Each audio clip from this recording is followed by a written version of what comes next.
जय हिंद साथियों, मैं इसके सर स्वागत करता हूँ आप सभी लोग का। और उम्मीद करता हूँ आप लोग अच्छे होंगे, स्वस्थ होंगे, मस्त होंगे। आज हम लोग क्लास 10th के लिए जो कि बेहद इंपॉर्टेंट प्रश्न है कि अंडर रूट 2 एक अपरिमेय संख्या है कि नहीं है, आज हम लोग ये पढ़ने वाले हैं। और अंडर रूट 2 ही नहीं, बाकी कोई भी संख्या आ जाए, चाहे अंडर रूट 3 हो, हाँ, या फिर चाहे वो 3 हो, चाहे वो 5 हो, चाहे वो 7 हो, चाहे जो भी अगर आपसे आ जाए, एग्जाम हॉल में ये प्रश्न बेहद इंपॉर्टेंट है। और हर बार आपके एग्जाम हॉल में ये प्रश्न आपको देखने को मिलता है। अगर आप लोग बहुत अच्छी तरीके से इसको थोड़ा सा ध्यान दे लेंगे तो आने वाला जो भी एग्जाम है, आप ऐसे प्रश्न को आराम से पूरी तरह से इसको लगा सकते हैं। कोई भी समस्या आपको इसमें आने वाली नहीं है, ठीक है। तो धैर्य बना के देखिए कि अंडर रूट 2 एक अपरिमेय संख्या है कि नहीं है। चलिए इसको सीखते हैं कि ये किस प्रकार से एक अपरिमेय संख्या नहीं है, उसको हम लोग प्रूव करते हैं। सिद्ध करना है तो हम लोग को सिद्ध करेंगे। बहुत ही बेहद इंपॉर्टेंट है और बहुत ही सरल है, जो कि हर बच्चे के दिमाग में होना चाहिए ये प्रश्न, कि एग्जाम हॉल में बैठे तो ऐसे प्रश्नों को आराम से लगा के नंबर हासिल कर लेना। तो चलिए शुरू करते हैं। देखिए, अंडर रूट 2 ही नहीं, चाहे 3 हो, चाहे 5 हो, चाहे 7 हो, मतलब जो भी हो, हाँ, आप उसको भी इसी प्रकार से लगाएंगे जिस प्रकार से अंडर रूट 2 को हम लोग समझेंगे। कड़ी में 2 एक परिमेय संख्या है कि नहीं है, इसको हम लोग लगाना सीख रहे हैं, ठीक है। चलिए शुरू करते हैं। तो सबसे पहले हम इसको मानेंगे, ठीक है। अब हम लोग यहाँ से हल करेंगे, यहाँ से क्या करेंगे, हल करेंगे, ठीक। अब यहाँ देखो, यहाँ मान लेते हैं, माना माना कड़ी में 2 एक परिमेय संख्या है, ठीक। माना कड़ी में 2 एक परिमेय संख्या है। ध्यान से देखिएगा, आप लोग को पूरी तरह से समझ में आएगा। माना 2 कड़ी में क्या है, अपरिमेय संख्या है। तो इसके बाद देखिए अब क्या है, आगे आगे है। तो अंडर रूट 2 बराबर, देखिए अगर परिमेय संख्या है तो उसे पी अपान क्यू के रूप में लिख सकते हैं। तो हम क्या लिख सकते हैं इसके, अंडर रूट 2, ठीक है। तो चाहे पी अपान क्यू में लिखिए, चाहे ए अपान बी में लिखिए, कोई दिक्कत इसको है नहीं। तो अंडर रूट 2 बराबर हम लोग क्या लिख सकते हैं, ए अपान बी ना, ए अपान क्या लिख सकते हैं, बी, ए अपान बी लिख सकते हैं। अब देखो ध्यान से देखते हैं ना, ठीक है। अब देखो ये ए और बी क्या है, जहां जहां ए कामा बी, जहां ए और बी सह अभाज्य संख्या है, सह अभाज्य सह अभाज्य संख्या है। और बी बराबर नॉट इक्वल टू 0, मतलब बी बराबर 0 नहीं होगा। बी बराबर क्या होगा, 0 नहीं होगा, जहां ए और बी क्या है, सअभाज्य संख्याएं हैं, सअभाज्य संख्या। अच्छा, सअभाज्य संख्या क्या होती है उसको समझिए। सअभाज्य संख्या होती क्या है, सअभाज्य संख्या होती है, हाँ, इसमें दो संख्या होती है। क्या होती है, दो संख्या होती है जिसका मासा क्या होता है, 2 होता है। सअभाज्य संख्या क्या होती है उसको थोड़ा ध्यान समझेंगे यहाँ पे, ठीक है। सअभाज्य संख्या जैसे अगर हम ले 3 और 5, ठीक है, इसका मास कितना होगा, संख्या 1 हो गया, 2 हो गया। सअभाज्य संख्या हमेशा दो संख्या होती है और उसका मास हमेशा क्या होता है, 1 होता है। क्या होता है, मास हमेशा क्या होता है, 3 और 5 हो गया, या फिर कह सकते हैं 2 और 3 भी कह सकते हैं, 2 और 3। तो ये संख्याएं पेयर में है, 3 और 5, 2 और 3। इसका मास देखेंगे तो इसका हमेशा हमेशा क्या आ जाएगा, इसको लिख सकते हैं 3 गुणे 1, इसको लिखेंगे 5 गुणे 1। तो इसमें कॉमन क्या आ जाएगा, 1 आ जाएगा, तो मास से क्या होगा, 1। तो सअभाज्य संख्या वो संख्या होती है जिसका मास से क्या होता है, 1 होता है। ये हमेशा आपको याद रखना है, ये हमेशा क्या रखना है, आपको याद रखना है, ठीक है। अब हम लोग क्या करेंगे, अब हम लोग दोनों पक्षों का क्या करेंगे, वर्क करेंगे, ठीक है। दोनों पक्षों क्या करेंगे, वर्क करेंगे। चलिए देखते हैं। तो अंडर रूट 2, ठीक है, अंडर रूट 2 का स्क्वायर बराबर ए अपान बी का स्क्वायर, ठीक है। दोनों पक्षों को यहाँ लिखेंगे कि दोनों पक्षों का वर्क करने पर, दोनों पक्षों का वर्ग करने पर,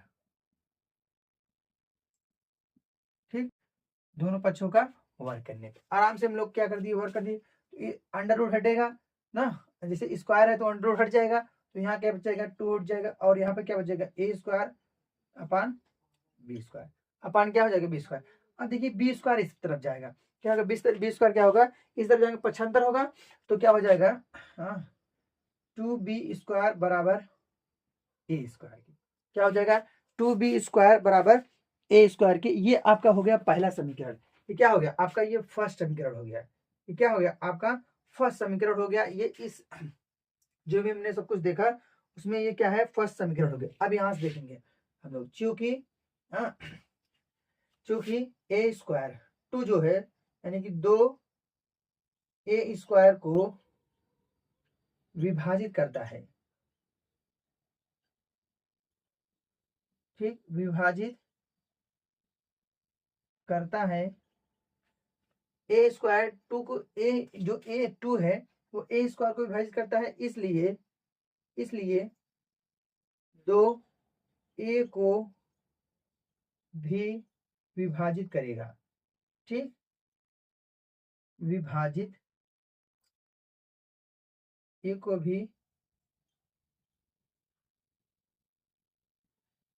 विभाजित करेगा। अगर 2 जो है ए स्क्वायर को विभाजित करता है तो यहाँ 2 ए को भी विभाजित करेगा, 2 जो है ए को भी विभाजित करेगा। इतना समझ में आया?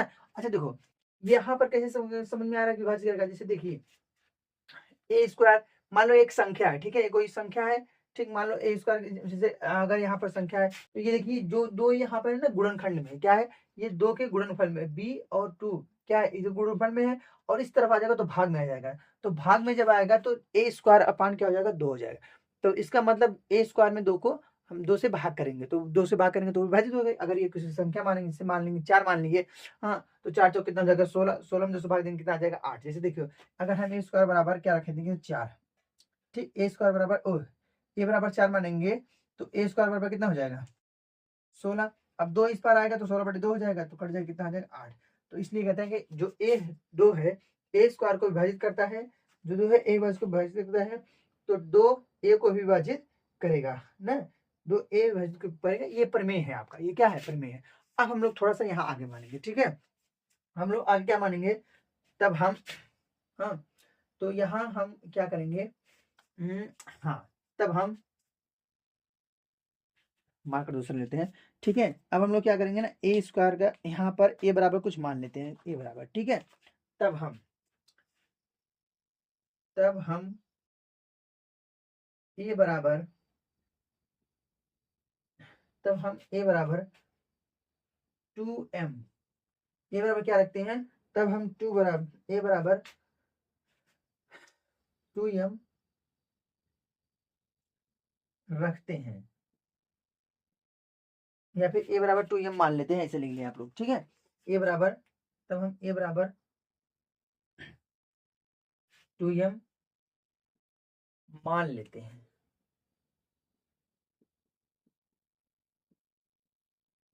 ठीक, ए बराबर क्या है, हम लोग अब क्या मानेंगे, ए बराबर 2m मान लेते हैं, ठीक है, जहां m क्या है, एक पूर्णांक है, जहां m एक पूर्णांक है, जहां एक m क्या है, पूर्णांक है, तब हम ए बराबर 2m मान लेते हैं, और जहां m क्या है, एक पूर्णांक है, जहां m क्या है भैया, एक पूर्णांक है आपका। इतना समझ में आया? अब आगे देखो, देखिए बहुत इजी है ना, इसको समझना बहुत कठिन नहीं है, बहुत ही इजी है, आपको हर एक हाँ, जितना भी आपको पढ़ाया जा रहा है सबको समझ में आएगा, तो घबराने की कोई बात नहीं है। अच्छा, ए बराबर क्या मान लिए हम लोग, 2m मान लिए, ठीक है, ए बराबर 2m मान लिए। अब समीकरण 1 में क्या करेंगे ना, हम लोग मान रख देंगे, ठीक है। अब समीकरण ए में, अब हम लोग देखिए समीकरण 1 में ए बराबर 2m रखने पर, ठीक, समीकरण 1 में ए बराबर 2m रखने, दिख रहा है नहीं आप लोग को, ठीक है, समीकरण 1 में ए बराबर 2m रखने पर, समीकरण 1 में ए बराबर 2m रखने पर, अब हम लोग साइड में थोड़ा सा हल करेंगे, हाँ, समीकरण 1 में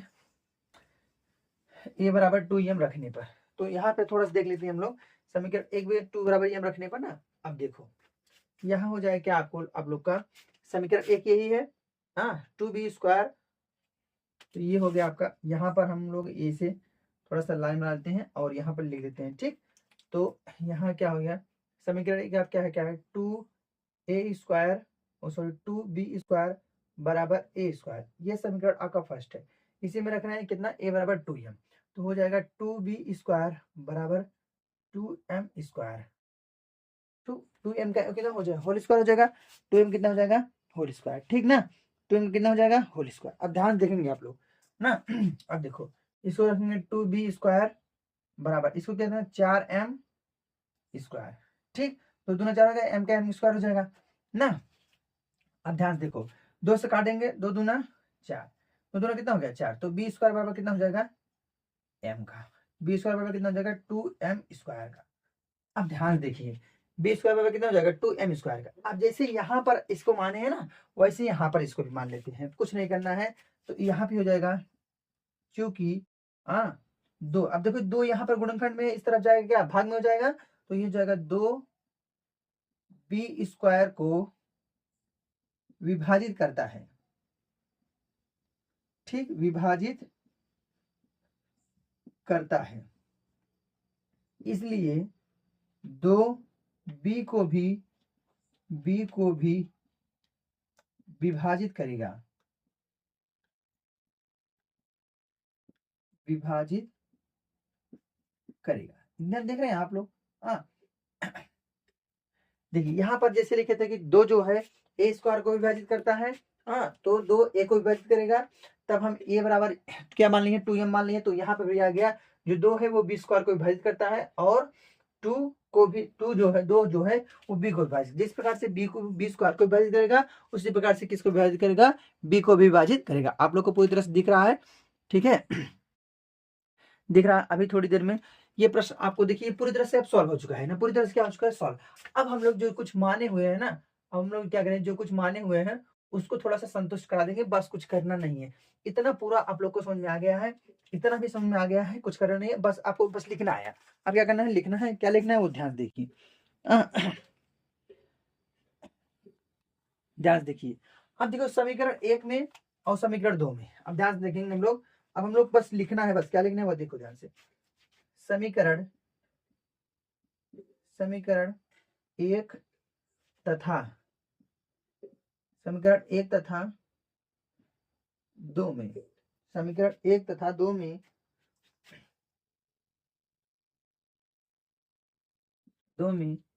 a कामा b का उभयनिष्ठ गुणनखंड, उभयनिष्ठ यानी कॉमन, हाँ उभयनिष्ठ जो कॉमन दोनों में हो, कॉमन फैक्टर, उभयनिष्ठ गुणनखंड 1 तथा 2, समीकरण 1 तथा 2, ये समीकरण क्या हो गया, ये आपका समीकरण 2 है भैया। ठीक, समीकरण 1 तथा समीकरण 2 में ए और बी का उभयनिष्ठ गुणनखंड ए और बी का उभयनिष्ठ गुणनखंड कितना है 2 है। उभयनिष्ठ गुणनखंड क्या है, गुणनखंड 2 है, ठीक है 2 है, परंतु परंतु यह परंतु यह परंतु यह तथ्य परंतु यह इस तथ्य का विरोध है, परंतु यह इस तथ्य, बस इसी को लिख देना आपका पूरा हो जाएगा। बस इस तथ्य का, बस यह इस तथ्य का विरोध है, विरोध है विरोध है, परंतु यह इस तत्व का विरोध करता है, विरोध करता है कि ए एवं बी का ए एवं बी का उभयनिष्ठ गुणनखंड, परंतु यह इस तथ्य का विरोध करता है कि ए एवं बी, ए और बी में विरोध करता है कि ए कामा बी में एक के अतिरिक्त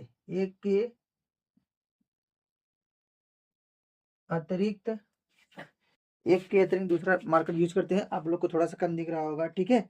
एक के अतिरिक्त कोई उभयनिष्ठ गुणनखंड नहीं है, एक के अतिरिक्त कोई उभयनिष्ठ गुणनखंड नहीं। इसको मैं समझा दे रहा हूं आपको, गुणनखंड नहीं है, अतः हमारी परिकल्पना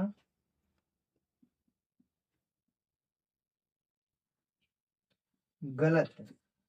अतः हमारी परिकल्पना